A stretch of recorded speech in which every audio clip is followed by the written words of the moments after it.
Film की शुरुआत में हमें एक कंपनी को दिखाया जाता है जिसका नाम नेक्सरा है। ये कंपनी ह्यूमन सिमुलेंट्स बनाती है। इन सिमुलेंट्स को ह्यूमन के जॉब के लिए बनाया जाता है। सिमुलेंट्स के 4 रूल्स है। पहला, कभी किसी इंसान को हार्म नहीं करना।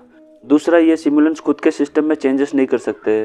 तीसरा, सिमुलेंट्स को गवर्नमेंट रूल्स एंड लॉ को फॉलो करना होगा। चौथा, इन सभी सिमुलेंट्स को अपने ओनर का ऑर्डर मानना होगा। ये कंपनी फ़िलहाल जो सिमुलेंट्स बना रही है वो हूबहू इंसानों की तरह दिखते हैं, इसीलिए इन्हें ह्यूमनाइड सिमुलेंट्स का नाम दिया गया है। इसके बाद हम एक कपल को देखते हैं जो अपनी मैरिड लाइफ से काफ़ी खुश थे। इन दोनों ने अपने घर पर एक ओल्ड सिमुलेंट्स को रखा है जो इनके घर का काम करती है। साथ ही हमें पता चलता है कि फे को पेंटिंग्स और इवान को पियानो बजाना पसंद है। खैर, अब ऐसा एक दिन ये तीनों टूर पर निकल जाते हैं। सब कुछ अच्छा चल रहा होता है, पर तभी इवान के कार का दूसरे कार के साथ एक्सीडेंट हो जाता है। इस एक्सीडेंट की वजह से फे और इवान की मैरिड लाइफ बिल्कुल बदल जाती है। इवान को अक्सर उस एक्सीडेंट के सपने आते रहते हैं।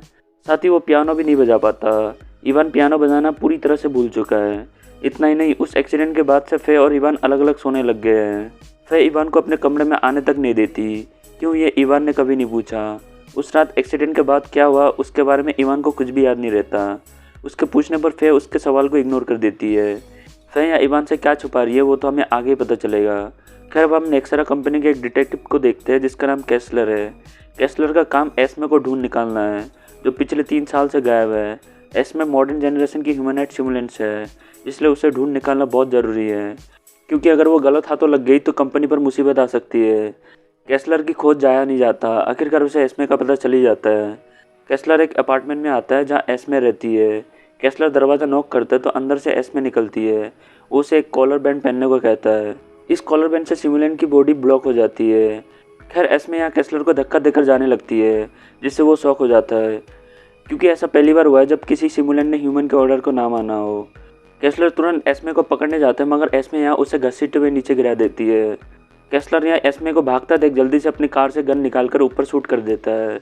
ये गन इलेक्ट्रोमैग्नेटिक पल्स शूट करता है, जिससे सारे सिमुलेंट्स अपनी जगह पर फ्रीज हो जाते हैं। कैसलर को यहाँ एस्मे मिल जाता है जो स्कूटी से भागने वाली थी। वो उसे कॉलर बैंड पहनाकर उसके रूम में आ जाता है। रूम में कैसलर को एक डायरी, फिश टैंक और स्केच बुक दिखता है, जो किसी सिमुलेंट के पास होना इम्पॉसिबल है, क्योंकि उन्हें इसके लिए ट्रेन नहीं किया गया है। मकान मालिक यहाँ आकर कैसलर से कहता है कि एस्मे अक्सर उसके पड़ोसी से मिलती थी। ये सुन कैसलर डायरी के एक पन्ने को फाड़ लेता है जिसमें किसी का स्केच बना हुआ था। इसके बाद हम एस्मे के पड़ोसी कैसी को देखते हैं, जो कैसलर से कहते हैं कि मुझे बिल्कुल भी नहीं पता था कि एस्मे कोई सिमुलेंट है। अगर आपको मेरी किसी हेल्प की ज़रूरत हो तो आप मेरे घर कभी भी आ सकते हैं। इतना कहकर कैसी यहाँ से चला जाता है। फिर जब कैसलर कंपनी पहुँचता है तो उसके सीनियर उसे पब्लिक प्लेस में इलेक्ट्रोमैग्नेटिक गन का यूज़ करने के लिए डांटने लगते हैं। कैसलर यहाँ कहता है कि मैंने वो मजबूरी में किया था, क्योंकि पहली बार कोई सिमुलेंट इंसानों के ऑर्डर को नहीं मान रहा था। मुझे लगता है एस्मे के अंदर सोचने समझने की शक्ति डेवलप हो रही है। इतना कहकर जब वो टेक्नीशियन यांग के पास आती है तो उसे पता चलता है कि एस्मे को किसी ने हैक कर लिया था। एस्मे के अंदर से वो 4 प्रतिबंध हटा दिए गए थे जो हर सिमुलेंट्स के अंदर होना ज़रूरी है। कैसलर को यहाँ एस्मे के मेमोरी में कैसी की यादें दिखता है जिसमें वो दोनों रोमांस कर रहे हैं।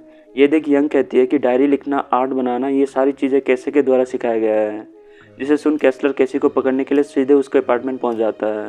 यहाँ कमरे के अंदर आने के बाद हम देखते हैं कि कैसी भाग चुका है, मगर वो अपनी एक बुक यहाँ भूल गया है, जिसे लेकर कैसलर लाइब्रेरी पहुंच जाता है।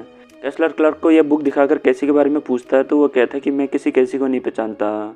इसके बाद कैसलर उस पेंटिंग को दिखाता है जो एस्मी ने बनाई थी।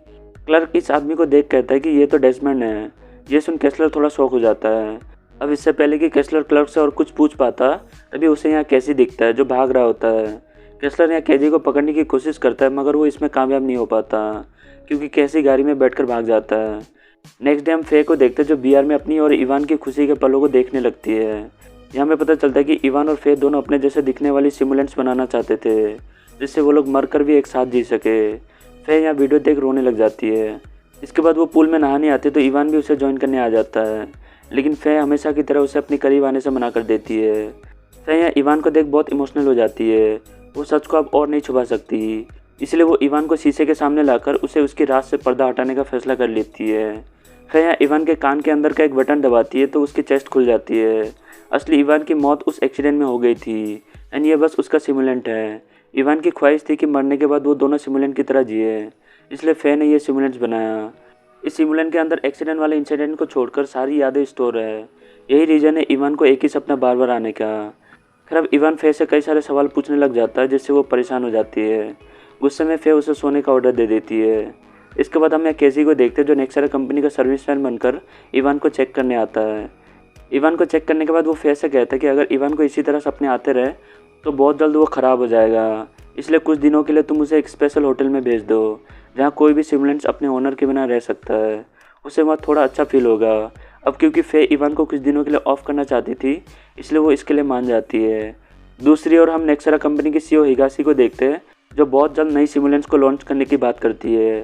केसलर यहाँ हिगासी को केसी का स्केच और केस के बारे में बताता है, जिस पर वो कहती है कि ये केसी नहीं डेस्मंड है जो हमारी कंपनी का बेस्ट इंजीनियर था। ह्यूमन जैसे दिखने वाली सिमुलेंट्स को बनाने में सबसे बड़ा हाथ उसी का था, लेकिन एक दिन अचानक उसने कंपनी से रिज़ाइन कर दिया।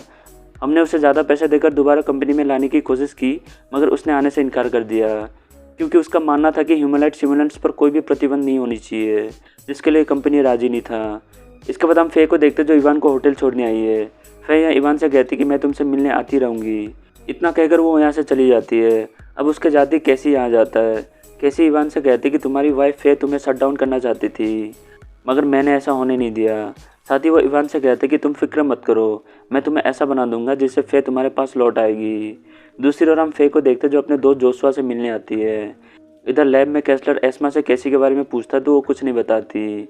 ये देख केसलर उसे धमकी देता है कि अगर तुमने मुझे कैसी के बारे में नहीं बताया तो मैं तुम्हारी और कैसी की सारी यादें मिटा दूंगा, जिससे तुम दोनों का रिश्ता ख़त्म हो जाएगा।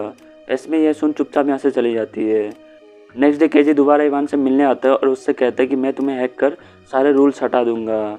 इवान इसके लिए इजीली मान जाता है, जिसके बाद केजी इवान को हैक कर सारे रूल्स रिमूव कर देता है। फिर वो इवान को एक बुक पढ़ने देता है जिससे उसकी इंटेलिजेंस जल्दी बढ़ सके। अब थोड़ी देर बाद केजी उसे एक क्लब में ले आता है जिन्हें केसलर लाइव सीसीटीवी फुटेज में देख लेता है।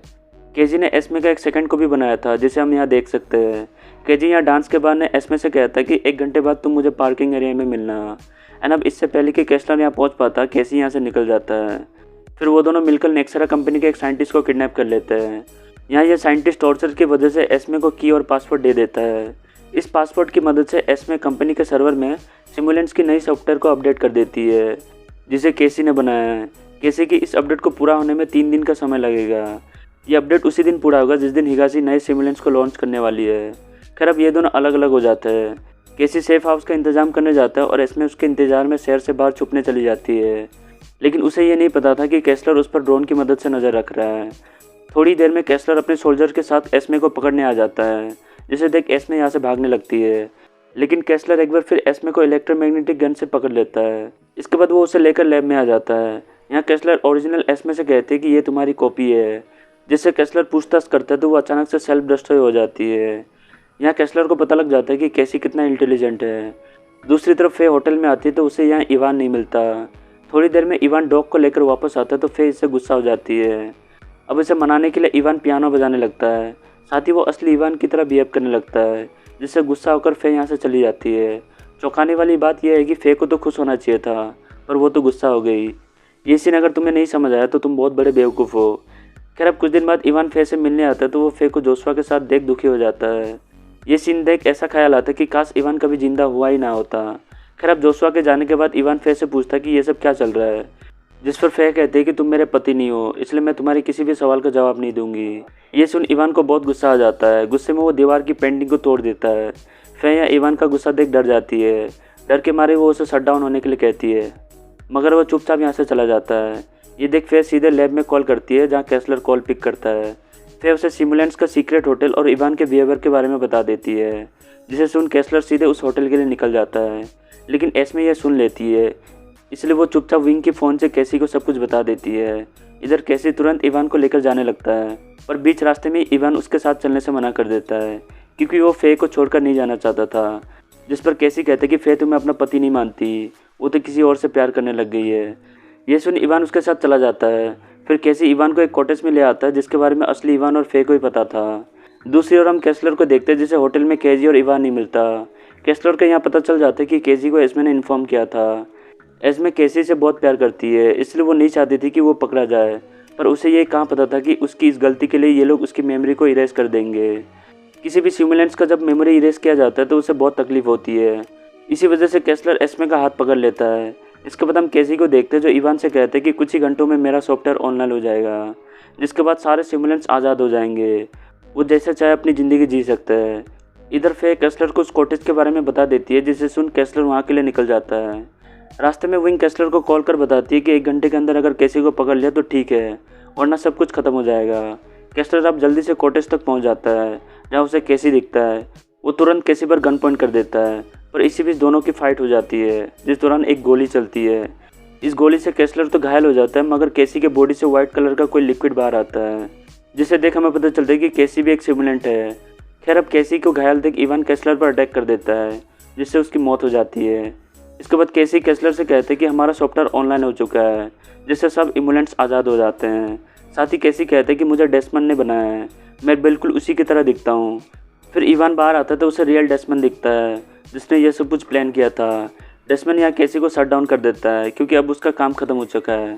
इसके बाद इवान फे से मिलने आता है, वो उसे यहाँ मनाने आया है, लेकिन फे यहाँ उससे अच्छे से बात नहीं करती। इवान यहाँ समझ चुका था कि फे बदल चुकी है, इसलिए वो उसे पानी में डुबोकर मार देता है। फिर मूवी की एंड में हम देखते हैं कि इवान ने फे की सिमुलेंट बना लिया है। वो उसके साथ नई ज़िंदगी की शुरुआत करने के लिए दूसरे शहर चला जाता है। इसी के साथ हम एस्मे को देखते हैं, जिसे ब्लैक मार्केट में बेच दिया गया है। एक आदमी एस्मे को उसके ओनर के वैन में बिठा देता है, जहाँ और कोई नहीं बल्कि डेस्मन होता है। डेस्मन या एस्मे को एक पुरानी लॉकेट देता है, जो उसने उसी के लिए ख़रीदा था। यारदाश्त जाने से पहले जितना प्यार एस्मे डेस्मन से करती थी, उतना ही प्यार डेस्मन भी उससे करता है। इसलिए अब वो फिर से उसकी यारदाश्त रिकवर कर एक अच्छी लाइफ गुजारने का फैसला करता है। ज़रूरी नहीं कि हमेशा अच्छाई की जीत हो, कभी कभी बुराई भी अच्छाई का रूप ले लेता है। हमेशा विलन बुरा नहीं होता, उसे बना दिया जाता है। इस मूवी में एवान के साथ जो भी हुआ वो सही नहीं हुआ। उसकी जगह कोई और होता तो शायद वो भी वही करता जो उसने किया। खैर, अगर आप उसके जगह होते तो क्या करते, कमेंट्स करके ज़रूर बताना। Thanks for watching.